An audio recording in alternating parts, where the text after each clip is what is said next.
Alrighty guys, we are back. This time we're talking about the fall of the Falmer. In this video, what you're going to be dealing with is you're going to be dealing with a bit of an introduction about the snow elves themselves, and you're going to be dealing with a little bit of their culture, a little bit of history, and that's really what we're going to focus more on, is just the history aspect. This is going to be a great video for both people who are very experienced with Elder Scrolls and people who are not, as I'm going to be diving into multiple sources, multiple interesting readings, and just throw out a few theories out there what could have possibly happened. Because after all, with this, it's very based on interpretation. So, there's a few ideas out there, there's a few theories, and I like to just dish them out, and even give my own take on the matter. So, without further ado, follow the Falmer. As with all stories, there once existed two people, and they both wanted to kill each other. This is the story of the Snow Elves, the Falmer, and the Nords, the Atmorans, and the Skald. So, when I say these terms, or Viking, I'm referring to the Nords, the Atmorans, the Skald. That's who I'm talking about. When I say Snow Elves or Falmer, they're the same thing. That's who we're mostly talking about. So, starting off the bat, what happened historically? So we know that there was a first human settlement in Skyrim. Skyrim at the time was owned by the elves, the Snow Elves. And Snow Elves, they had not much really discovered about them, and part of this reasoning could just be their architecture. But we're going to kind of get into that a little bit later. So throughout the world we had to deal with the Ayleids, who colonized Cyrodiil and established their blood gardens where they enslaved all of humanity, and subsequently started, sacrificing them to their gods. The Veloth's prophet, the people of Veloth, who decided to migrate to Morrowind and establish Vvardenfell as their homeland. And now we have the Snow Elves, the Falmer. They, who are the people that more or less live in Skyrim, and we're not really sure why they chose that place, but we just know that the elves colonized the entire world at one point. This would just be one of those locations. And they, subsequently, they mutated, they adapted to the land that they lived in. Completely immune to the snow, completely immune. Able to craft snow cities, able to mold the ice magically to become their homes, literally castles of ice. We see this in Skyrim, but we also see it in Morrowind, called Castle Karstag. If you go to the Blood Moon DLC in Solstheim, you go to the Mosring Mountains, there's this gigantic castle of pure ice, and it was made by the Falmer. So when we have this, you can kind of get a sense of what Skyrim may have looked like. Giant cities of just pure ice. Very easy to destroy them probably with just fire magic or just sheer destructive power. And then we see in Skyrim the Dawnguard DLC, they did have stone architecture of some sort.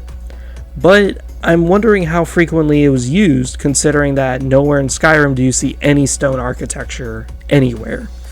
You can play Oblivion, where the Ayleids were, in Cyrodiil, and you see stone architecture everywhere. But then you play Skyrim, and you don't see a damn thing. You don't see anything at all. So, that kind of leads a little bit of questions as to what happened to all the elven settlements. Basically, they got wiped out. And I think that they were all mostly like Castle Karstag, just pure big mountains of ice that were easily destroyed, easily wiped off the face of history. So let's talk about the humans though. How did this conflict even begin? Well, Atmora was the human continent of the Nords, the Atmorans. And the Atmorans, of course, as always, they're prosperous, they're growing, they're doing great. I recommend you check my Atmora video. They decide to leave their land and go to other lands to colonize, this being Skyrim, their neighbor country. As they go into Skyrim, they establish the city of Saarthal, which is next to Winterhold. Saarthal, we find very little information about, but there's a lot of scholarly debate as to what exactly happened here. All we know is that there was this event called the Night of Tears. So you may be wondering, what is the Night of Tears? Well, the Night of Tears is where every Nord in the settlement was killed, just wiped off the face of the earth by the Snow Elves. The Snow Elves came in and they massacred everybody.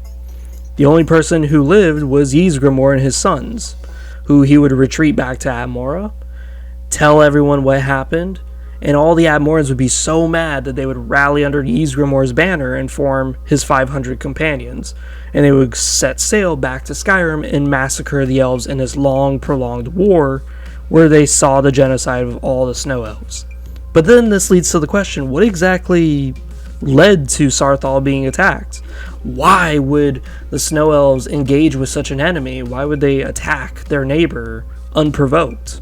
Because from the Nords' perspective, they were just sitting in their house and all of a sudden, knock, knock, knock, here comes a giant army of snow elves.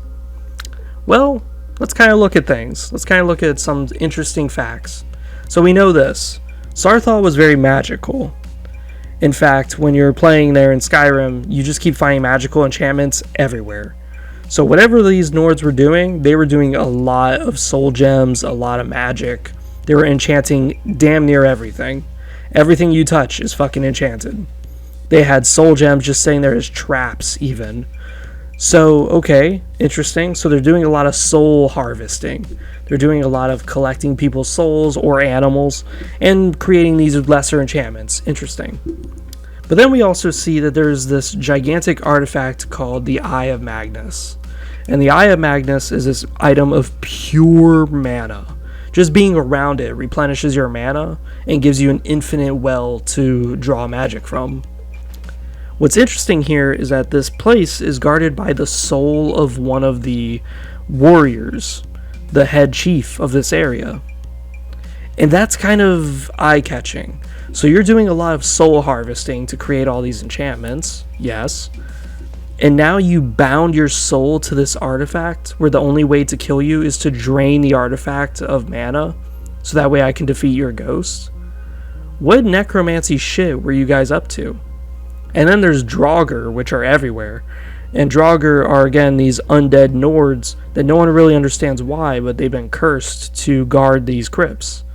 It's like, okay, well, let's look at the Snow Elves then. The Snow Elves, they had magical capabilities with magic regarding ice. We know that. They were able to make blizzards, they were able to make ice castles, but they worship the sun god Akatosh. They worship Oriel. They believe his warm sunlight is rather refreshing. So here they have these Nords who live underground, blocked from Akatosh's light, and they're practicing a lot of soul magic. They're practicing almost arguably necromancy. Yeah, the Falmer probably thought these guys were fucking heretics. They probably thought these guys were fucking insane. Or they just didn't like the magical route that these Nords were diving into and decided to aggressively, scholarly educate them, which involves wiping them out. So it does beg a big questions like, what exactly were the Nords doing in this settlement? Too many people focus on the fact that, oh, well, Saarthal was wiped out. Yeah, but why? Why would you wipe out somebody? But then you look and you go, wait a minute. What were these Nords doing in this settlement? They had an object of infinite mana and they bound their soul to it? Wait, they had an object of infinite mana and they were just enchanting everything? They had soul gems just lying all over the place. How many souls did you guys take? What the fuck magic were you guys studying? It's a very interesting question. Now, the other thing that I think is a little bit more practical of a reason is that whenever you play Solstheim, the Blood Moon DLC in Morrowind, you have to watch out constantly for naked Nords to come charging at you to attack you. And although, you're like level 20 or whatever and you can one-shot the Nords, it still is a threat because a Nord with an iron axe, even though he's like low level, level 10, level 15, and you're like level 30, if he gets one good hit on you, you will fall to the floor and you're going to be in for a room of hell and pain as he just starts pummeling your ass. Well, apparently to the Skull people, this is the ancient way of their living. This is the ancient way of their ancestors lived. If that's the case, maybe the Falmer just wiped out Saarthal because they've had enough.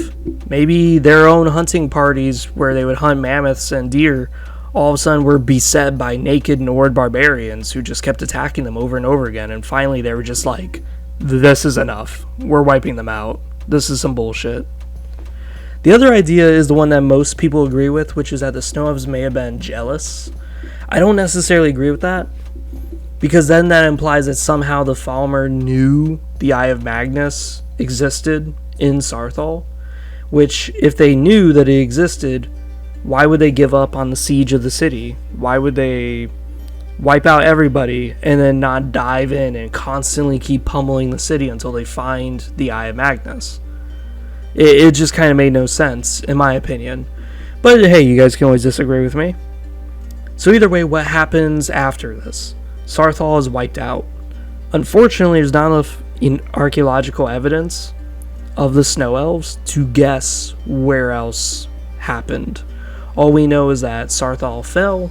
Abmorans heard about this settlement falling. They got really, really pissed, formed a gigantic army of battering rams and really, really strong Vikings, sailed down and wiped out them in hundreds of years time span. But then that kind of begs the question, okay, but what was the route that they chose? What was the goal? What city fell first? We have no idea. And this kind of lends into the idea that I was talking about earlier, like Castle Karstag and Morrowind. Castles made of pure ice are easily crumbled. The Falmer probably had no real plans of actually sieging. They had no real plans of war. They were just beset by war. They had no real idea that what they were stumbling into. They had no real goal. They just figured, hey, what we did was the right thing. We wiped out this settlement for X reason. It could have been, hey, these guys really were practicing necromancy.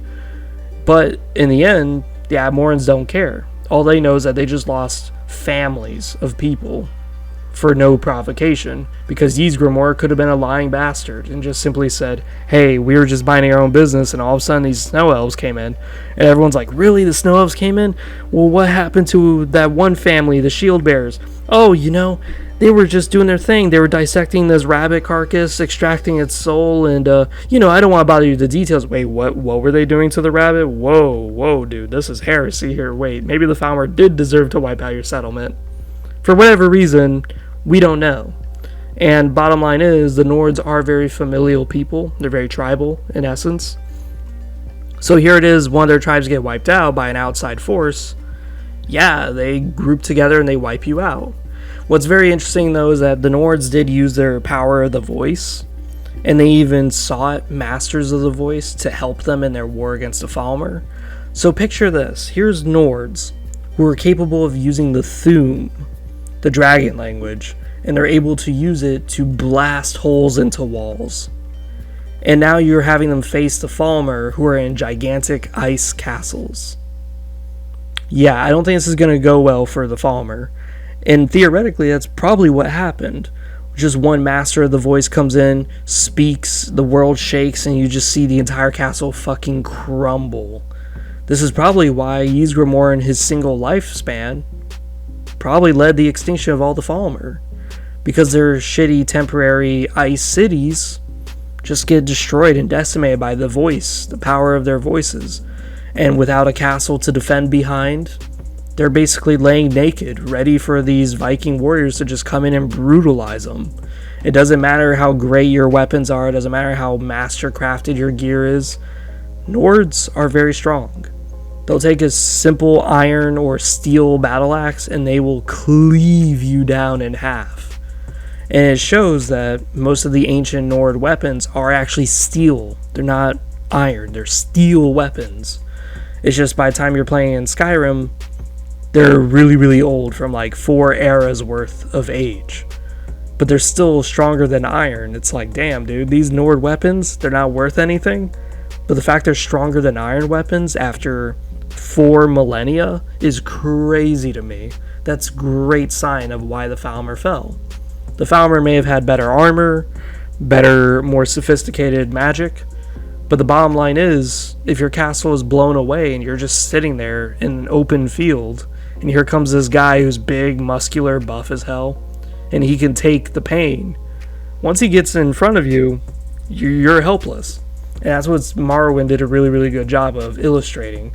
One Nord hits you, you will fall to your knees. And when you're on your knees, it's a bad deal. Some of the interesting notes that we can see scholarly is that there are a lot of Falmer journals of refugees walking around Skyrim trying to find a place to live, but being constantly discriminated against by the Nords. So this shows that Falmer did still exist after their castles were wiped, and the Nords didn't just kill every single man, woman, and child they saw. Interesting, kind of weird. After all, they seemingly had no reason to respect the Falmer, as they keep regarding the snow elves as evil creatures. But they let these roving bands of Falmer women and children run around the place. And a lot of these stories all have the same thing. They are suspecting that the Snow Prince will rally their people again and cause a revival of their culture. Who is the Snow Prince? The Snow Prince is their king who lives in Solstheim. He has that castle Karstag that I was talking about earlier. The Snow Prince is dealing with Solstheim, regathering his forces and trying to concentrate his forces there. As he's on Solstheim, the Skald come into the picture. The Skald are Nords who simply inhabit Solstheim. They kind of branch off from the Nords themselves. And as the Skald are battling and they're doing the last assault against the last Falmer hideout, the Falmer are pulverizing them. They're doing their best, but they're still falling. Out comes this gigantic white horse with the Snow Prince on top, and he's got this magical spear that reduces your frost protection, your resistance, and it does frost damage, and it disintegrates your armor. Isn't that fucking nice? And he's got this magical ice gear on him, this steel armor that just looks beautiful. Well, the Snow Prince is hundreds of years old. He is a master with the spear, master with magic. He is fighting the Nords back. He kills one of their leaders. And when the Nords are about to retreat, a 12-year-old Nordic girl is so upset because he just killed one of her family members that she throws her family member's sword at him, and it just happens to pierce through his fucking chest. And this goes to capture what the issue was between the Falmer and the Nords. The Falmer need hundreds of years to prepare. They need hundreds of years to master their weaponry. And if they get to that point, the Nords stand no chance. But that's the problem. They don't have time. The Nords, on the other hand, they raise their young to wrestle. They raise their young to constantly fight and be ready to fight. Be ready to prove yourself as a child of Skyrim. Prove yourself by slaying an ice wraith. So here it is. Here's a child who's barely entered her teenage years, and the Nords are so naturally physically tough that they can just throw fucking objects at you and cause some major damage. This is what caused the fall of the Falmer. With the Snow Prince dead, the Falmer scattered. They decided not to hold their castle. They just decided to become refugees living off in tribes, migrating around the world. And most of the Falmer seem to have interbred with other elven societies because no one else would take them. So there is a possibility that there's a high elf running around who happens to be maybe 2% Falmer. There may be a chance that there's a Dunmer that you come across, a dark elf, who happens to be 6% Falmer. Because long ago, the Falmer just had to migrate to wherever elven society would take them. This includes the aliens. And this is, again, kind of the interesting thing, is what could have maybe sparked the war between the Falmer and the Nords? Look at what the other elves were doing at this time. You had the Nords, who were the strongest human faction, arguably, and the Red Guards. The Red Guards and the Nords are both known for genociding elves. But what's interesting is that other human groups, the Imperials, the Bretons, they were enslaved by the elves. The Aelids were the most well known. They enslaved hundreds of humans, hundreds of thousands of them. So maybe the Falmer were just taking a page from their notebook and saying, hey look, we got stronger slaves than those guys, let's just go take them over. That didn't work out well for them. What's also kind of interesting to know is there's this song of Avar the Stone Singer. Avar the Stone Singer has this amazing mace you can get in Morrowind. And what's very fascinating with his story is that the Skald, they preach oral traditions, so they don't write anything down. Now, the issue with oral traditions is that it's not very accurate. It's like a long game of telephone. Details get missed. But basically what happens is they tell a story of a guy called the Greedy Man. The Greedy Man comes to the village. He's a Skald, just like all of them. And all of a sudden, he steals away their wind, their nature, their water, their earth. He steals away from them everything. So now they can no longer reap the beautiful bounties of nature. They can no longer feel the wind. They can't tell what direction their sails will blow. They can't do just about anything. And the greedy man takes it and he says, haha, I've stolen this from you. And he runs, and apparently his ally in this whole story is the Falmer. This is very interesting, because as Avar goes about his journey touching the stones and returning these gifts back to the skull, one of his main adversaries is the Falmer. Like, there's a bear who's all of a sudden being assaulted by Falmer hunting parties. This is after the Falmer had fallen, but yet they still are reoccurring in the story. And here we see that Avar is dealing with this threat. Now, I want to just kind of juxtaposition this, because there's another story of a man who's sailing in the Dead Sea. And he is sailing, he's doing his business as a Nordic captain. And he comes across a ship that is half frozen over. Literally, the ship is almost just destroyed. It's sitting like inside a glacier by this point. It is so frozen. And in there, he sees a bunch of frozen corpses, and he sees one guy who's alive. And he talks to the guy, and the guy tells him Atmora is gone. The continent of Atmora is completely frozen over. A blizzard had engulfed the entire damn place. The continent of Atmora never sees sunlight anymore. And on this, the captain asked him, well, are you sure you didn't see anyone else? And from there, this guy tells him that actually he saw a Falmer girl. A girl, not a woman, a girl, who was dressed in like basically pajamas. And she told him as his ship was sailing away from Atmora that you have stolen our homeland, so we have taken yours. Let's compare these two stories here. So we have the Skull, who say they lost their wind, their nature, their basically all the elements of the world. And then we have this story of Atmora falling due to a massive blizzard. I think these stories are connected. And I think that this is interesting because it shows that the Falmer, while they are destroyed and they have many refugee bands, there is a possibility that some of them studied magic so well in their time of exile that they decided to get revenge against the Nords. And by doing so, they came about with the same conclusion. We're going to steal your ability to live on our land. We're going to make it where the land is so inhospitable that you will have no choice but to die or to leave. And now there is this possibility that the Falmer still exist in Atmora. How weird would that be? That the Nords migrated from their homeland of Atmora into Skyrim, and the Falmer migrated from their homeland of Skyrim back to Atmora. I think that would be such a cool story, to visit Atmora and we actually see that there's one castle of pure ice, and we go, wait, Nords didn't make ice castles, what the fuck is this? And you see there's actually a community of Falmer who still exist, and they have zero idea who the hell you are. They're just like, what is that? I think our legends say that there's a high elf. Wait, I don't know what the hell he is either. He's not a Nord, that's for sure. It's in the sense that we see the Falmer, there could be truth to both stories. Maybe the greedy man is not actually a Skull, but instead a Falmer who used illusion magic to hide himself as a Skull and conducted a ritual where he just got rid of all nature's bounties away from the Skull people to hopefully wipe them out of Solstheim, so that way the Falmer people could reconcile and regroup on Solstheim even though the Snow Prince is dead. There is the possibility that, well, that's not the case.